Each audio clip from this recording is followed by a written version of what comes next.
Now, live from the studios of Freedom's Phoenix, Ernest Hancock.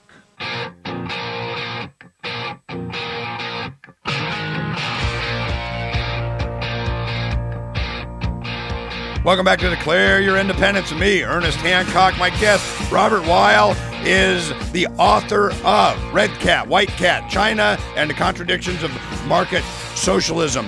And this is an interesting conversation. We'll get to India here in just a little bit, I'm sure.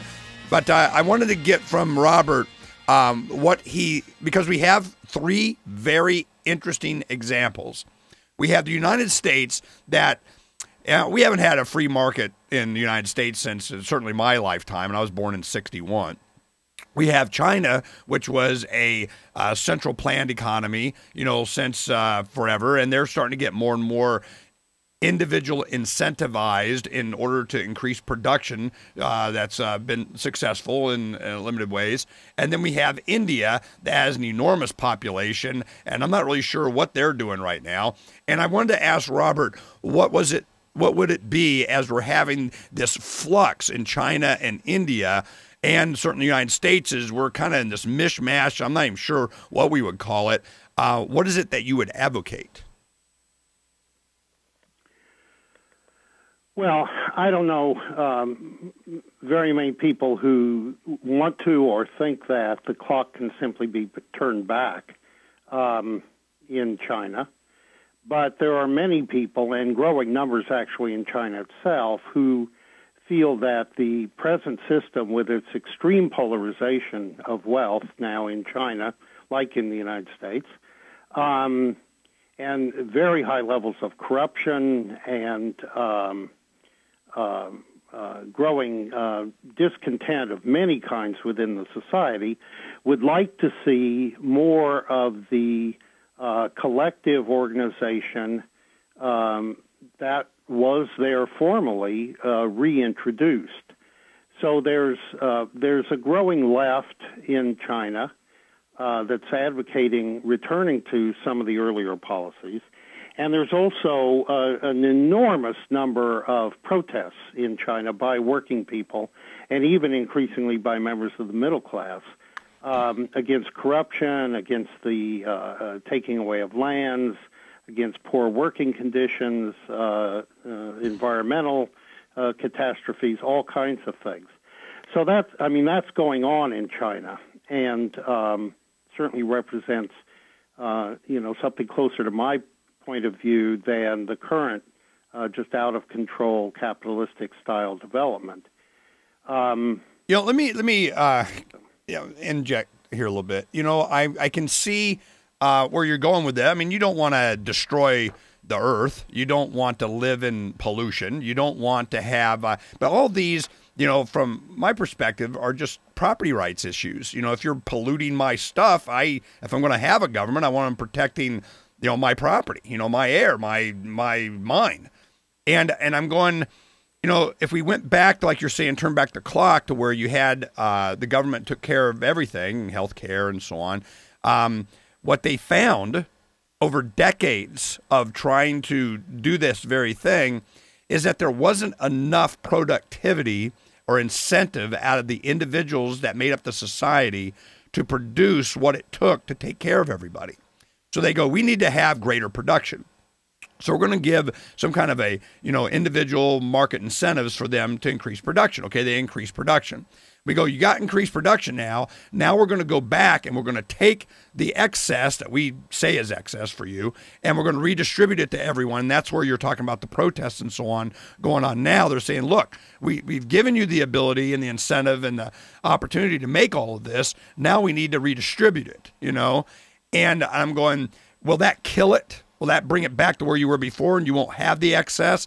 And is there another solution? And let's talk about India a little bit. Where are they at now? How are they coming out of this? Well, what's happening in India is similar to China. They started a bit later, but in the 1990s, they also switched over to a neoliberal kind of approach to their economic development, dismantling whatever they had, basically, of state organized industries, etc., inviting in vast amounts of foreign capital, basically subordinating themselves to the globalized market, with similar results, which is now you've got growing numbers of billionaires in India at the top and a vast impoverishment at the bottom.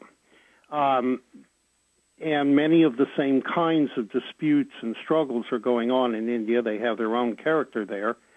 The biggest difference is that there is now a very large-scale, self-defined Maoist revolution going on in India that controls in one degree or another about one-third of the country, and not one-third of the population, but one-third of the geographic territory. And that has been declared by the Indian Prime Minister to be the most significant internal security threat that they face.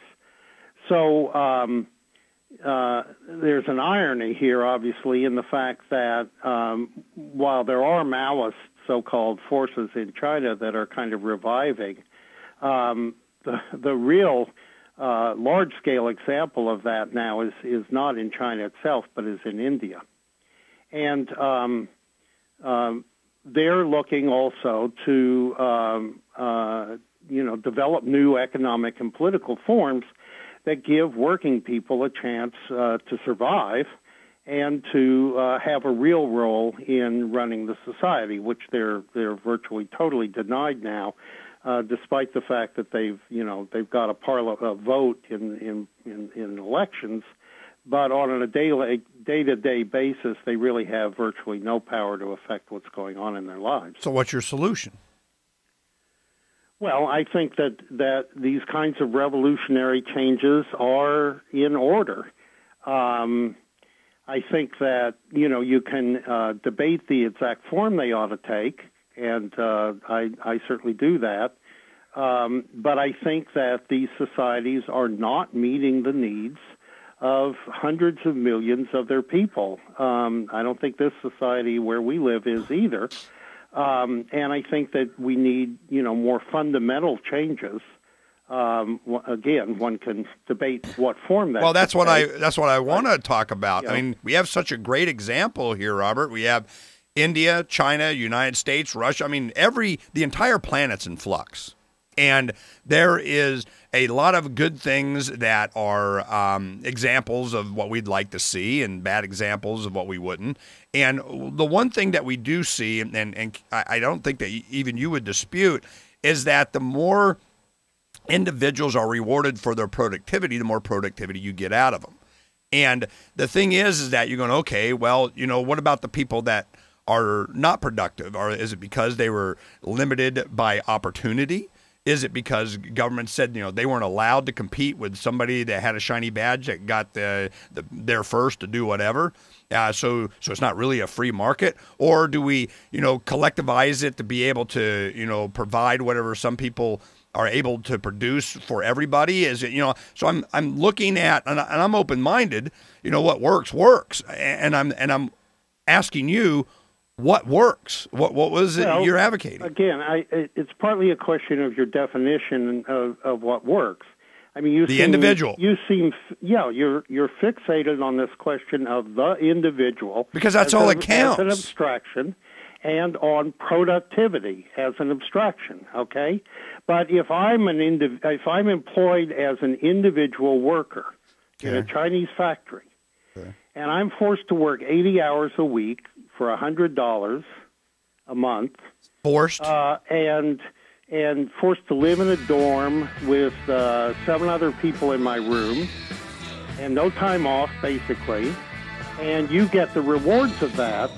I mean, if you want to call that, individual productivity, you're free to do so. Yeah, see, the word I force. call it extreme exploitation, and it's not a system that I particularly favor. Nor would I. The word force does not come into a libertarian mindset. Uncovering the secrets and exposing the lies. That's what readers of freedomsphoenix.com get every day. Readers of freedomsphoenix.com are constantly provided the information that detail the real news between the lines of propaganda about government policies and the true relationship we all have with coercive governments. Learn the true condition of our economy, innovations and technological breakthroughs in energy, health, computer science, and space travel. Learn the truth well before it's admitted to in the lamestream media, the media that is so last century. Corporate media has evolved into nothing more than distributors of government propaganda, but we now have a fantastic alternative. FreedomsPhoenix.com provides constant news updates on the issues that affect our lives in the most important ways. Our liberty and our property are under constant attack, and FreedomsPhoenix.com provides the understanding behind the propaganda while encouraging the participation of our readers. Join us at FreedomsPhoenix.com. That's freedoms with an S, Phoenix.com. FreedomsPhoenix.com, where the revolution between the ears has already matured.